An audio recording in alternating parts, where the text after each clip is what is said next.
ഹരി ഓം ശ്രീ ഗുരുഭ്യോ നമഃ. കൃഷ്ണഗാഥ തുടർച്ച.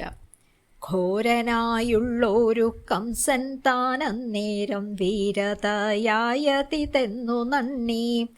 പാവകഭാവത്തെ കേവലം പൂണ്ടുടൻ ദേവകി തൻ കൊല ചെയ്വതിനായി തൽക്കജം തന്നെ പിടിച്ചു വളർന്നൊരു ഖഡ്ഗവും വാങ്ങിയങ്ങോങ്ങി നിന്നാൻ. കണ്ടു നിന്നിടുന്ന മാലോകരെല്ലാരും ഇണ്ടലും പൂണ്ടു ചമഞ്ഞാരപ്പോൾ കണ്ണടച്ചിടിനാർ കണ്ണുനീർ തൂകിനാർ തിണ്ണമങ്ങോടിനാർ ഖിന്നരായി. കൈത്തിരും മേടിനാർ കൺചുവത്തിടിനാർ കയ്യലച്ചിടിനാർ മെയ്യിലെങ്ങും.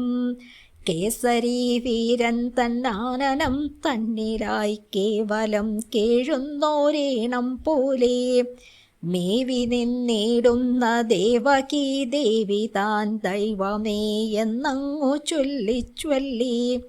ഘോരനായുള്ളൊരു കംസനെ നോക്കിയിട്ടു പാരം വിറച്ചു നടുങ്ങുമപ്പോൾ ചൂഴെ നിന്നിടുന്ന ലോകരെ നോക്കിയിട്ടു കോഴ പൂണ്ടേറ്റവും കേഴും. പിന്നെ ചങ്ങാതിമാരുടെ നന്മുഖം നോക്കി നിന്നങ്ങനെ എൻ കർമ്മമെന്നും പിന്നെ അച്ഛനെ തന്നെയും മെച്ചമേ നോക്കി നിന്നുച്ചത്തിൽ നീളെ വിളിച്ചു കീഴും.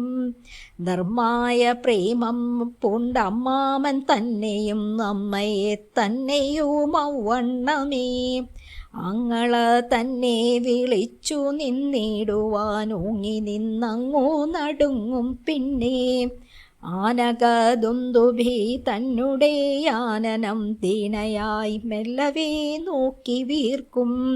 ദേവകി തൻ ഭയമിങ്ങനെ കാണുമ ശ്രീവസുദേവർ താനെന്ന നേരം പെട്ടെന്നു ചെന്നു വിലക്കി നിന്നിടിനാൻ പൊട്ടി നിന്നിടുന്നോരുള്ളവുമായി.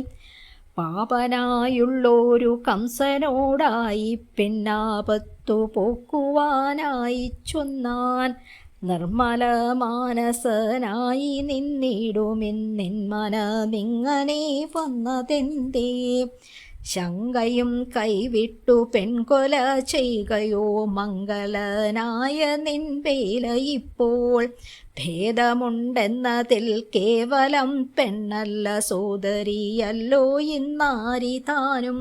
ഹരിയോ.